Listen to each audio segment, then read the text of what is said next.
Originally they had a single rank of pipes. The sound they produced were rather austere and unexciting, but the fact that it was austere and unexciting was seen as a virtue.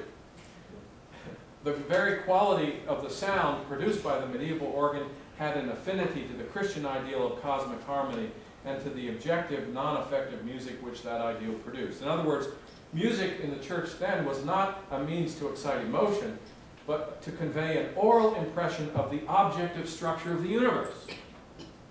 Hear that sound? That's what the universe is like. That's what creation is like. That's why, according to Faulkner and other music historians, the organ overcame the ban on instrumental music, which was pretty strong. I mean, you have a tradition of 1,000 years. That's kind of serious. The sound, as Faulkner says, had practically no expressive qualities and only the slightest capacity for nuance, if any at all. Little variety in tone, very little rhythmic capabilities, no potential for crescendo and diminuendo.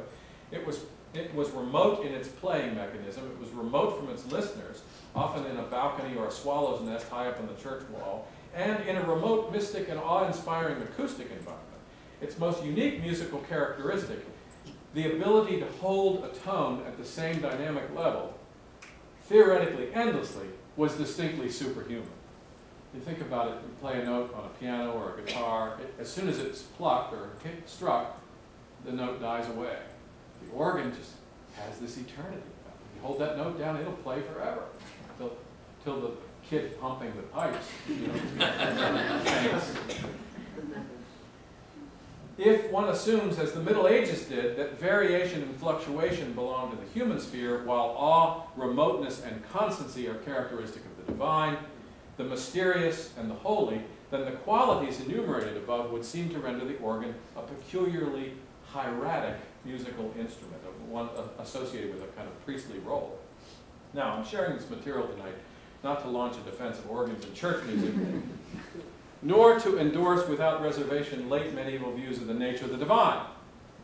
But what I'm really interested in is the state of the church's thinking about its participation in cultural life prior to the modern age.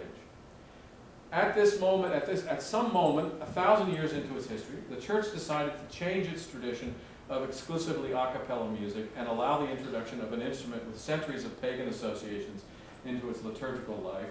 And if Quentin Faulkner's telling of this story is correct, and we have a lot of reasons to give it some credence, the rationale for this radical change wasn't because the instrument was generally popular and lots of people would like it. Even the bishop didn't like it. But he praised it because it had qualities, even if he didn't like to listen to it. Your average medieval churchgoer had less experience with organ music than your average American teenager does today. And it wasn't because worship leaders regarded the instrument as a useful tool for generating support for the church or a sense of participation in the worship experience. In fact, from Bishop Baldrick's remarks, you get the impression that unless the benefits of the organ had been explained to them, it would have held very little implicit attraction. The organ had little in the way of immediate or widespread popular and subjective appeal. The use of the organ was deemed fitting because it objectively worked in a way, the way it produced sound, the kinds of sounds it produced, had a likeness to cosmic and spiritual realities, or so it seemed. It was fittingness, not popularity or effectiveness, that was the criterion. It was meet and right so to do. Quote. I don't know if Cranmer came up with that phrase, probably did. Now, not only was the instrument itself fitting, but the kind of music it played well was it deemed appropriate for divine worship. The theologians and church leaders of this period assumed that there was an order in creation which could be apprehended and known in music. That's why music, along with arithmetic, geometry, and astronomy, was one of the 4 disciplines included in the quadrivium. You've heard of the trivium, maybe, grammar, logic, and rhetoric. Well, the quadrivium, which were supplementary, included music, arithmetic, geometry, and astronomy, which comprised the 7 liberal arts. If you wanted to prepare to study theology and philosophy in a medieval university, you had to study music. In fact, today, I'm fond of noting that in the Orthodox Church, if you go to seminary, you have to study music also, because since the Orthodox priests lead in worship, they have to be good musicians. Music was the experience of a numeric reality of the cosmos in time.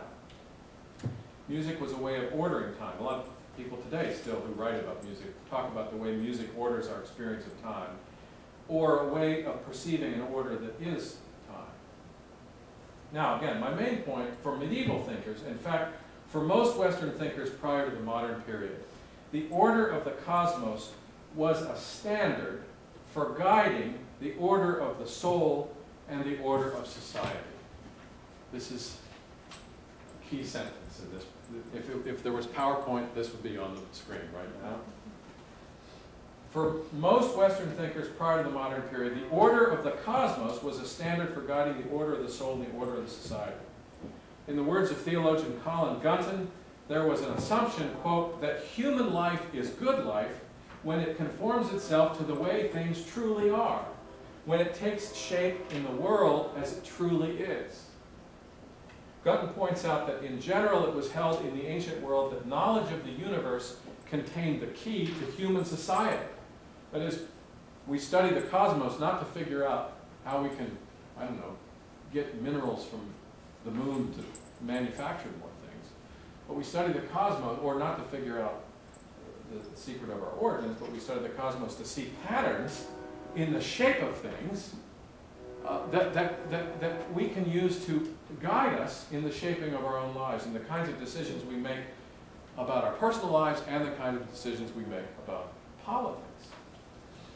Culture, the word culture wasn't used then, but the idea of culture was really the cultivation of nature, not the creation of an arbitrary new nature. Louis Dupre, who writes a lot in religious studies, said that all pre-modern beliefs, particularly in Christendom, affirmed a divinely established cosmic order which determined man's place and prescribed the norms of behavior. Political structure had to conform to a cosmic hierarchy. He mentions Aquinas's De Regimine Principium and Dante's De Monarchia. My daughter would hate me for my Latin, my bad Latin. The entire universe is conceived as a gift endowed with a meaning that is man's task to discover and express. In fulfilling this task, man finds at the same time his own meaning, the content of which is given in the two books of nature and Revelation. Now, Gunton says this was the view of the Old Testament as well. I want to cite a text here that's one of my favorite texts in the Old Testament for a number of reasons. I end up quoting it in lots of different contexts. Particularly in the Psalms and the wisdom literature, we see this idea that God has given creation shape. The metaphor is often used in the Psalms. He laid the foundations of the earth. And in some text I want to read in a minute, you'll see how the idea of ethical norms are established by God in the shape of creation, in the structure of creation. The idea that observing what we now call nature or creation, observing creation would help make us wise about how to live well. The passage I have in mind that I wanted to share with you is from the 4th chapter of 1 Kings, where there's a fascinating summary of the wisdom of Solomon. It's one of these little, it's a short little passage that obviously has a summarizing quality to it. It actually reads kind of like Solomon's resume, his CV.